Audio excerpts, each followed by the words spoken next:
गांव में खुशी की बारिश। सुखपुर गांव में गर्मी बहुत पड़ रही थी। तालाब सूख रहे थे, पेड़ पौधे मुरझा रहे थे और लोग बारिश का इंतजार कर रहे थे। अचानक बादल घिर आए और मूसलाधार बारिश शुरू हो गई। बच्चे, बूढ़े, जवान सब खुशी से झूम उठे।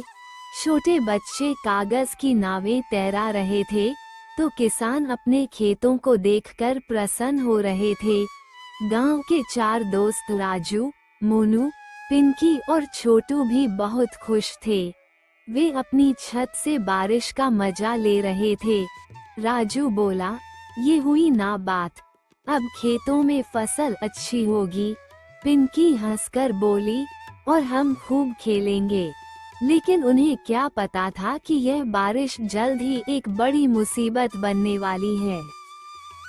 बारिश का कहर। बारिश लगातार 2 दिन तक नहीं रुकी। नदियां उफान पर आ गईं, नाले बहने लगे और गांव की गलियों में पानी भरने लगा। घरों के बाहर छोटे छोटे तालाब बन गए। गांव वालों को चिंता होने लगी। तीसरे दिन तक हालात और बिगड़ गए। गांव के निचले इलाके में रहने वाले लोग अपने घर छोड़कर ऊंचे स्थानों पर जाने लगे। छोटे कच्चे मकान गिरने लगे और गांव के स्कूल में पानी भर गया।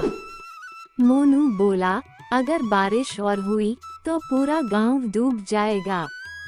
छोटू डर कर बोला, मुझे तैरना भी नहीं आता। राजू ने हिम्मत दिखाई और बोला, हमें कुछ करना होगा। बच्चों की बहादुरी। राजू, मोनू, पिंकी और छोटू ने गांव वालों की मदद करने की ठानी। वे सबसे पहले गांव के सरपंच के पास गए और बताया कि निचले इलाके के लोग परेशानी में हैं। सरपंच बोले, हमें जल्दी से ऊंचे इलाके में जाना होगा, लेकिन रास्ते में पानी बहुत है। राजू को एक उपाय सूझा। उसने गांव के सभी बड़े लोगों को इकट्ठा किया और बांस की नावें बनाने को कहा। जल्दी जल्दी गांव वालों ने नावें बना ली और सभी को बचाने की योजना तैयार कर ली। इसी बीच पिंकी और छोटू गांव के बाकी बच्चों को इकट्ठा करके जानवरों को सुरक्षित जगह ले जाने में लग गए। बाढ़ में फंसे लोग। गांव के कुछ लोग अब भी फंसे हुए थे। राजू, मोनू और कुछ बड़े लड़के उन तक पहुंचे और उन्हें नाव में बिठाकर सुरक्षित जगह ले गए। मोनू ने देखा कि एक बूढ़ी दादी और उनका पोता अभी भी घर के अंदर थे। वह तुरंत उधर दौड़ा। पानी तेजी से घर में घुस रहा था। उसने हिम्मत करके रस्सी बांधी और बूढ़ी दादी और उनके पोते को नाव तक लाया। इस बीच बारिश और तेज हो गई, लेकिन गांव के लोगों ने हिम्मत नहीं हारी। सभी मिलकर गांव के हर व्यक्ति और जानवर को बचाने में लग गए। बारिश थमती है। कई घंटों की मेहनत के बाद सभी गांव वाले सुरक्षित जगह पर पहुंच गए। सूरज धीरे धीरे निकलने लगा और बारिश रुक गई। चारों तरफ पानी फैला था, लेकिन गांव के सभी लोग सुरक्षित थे।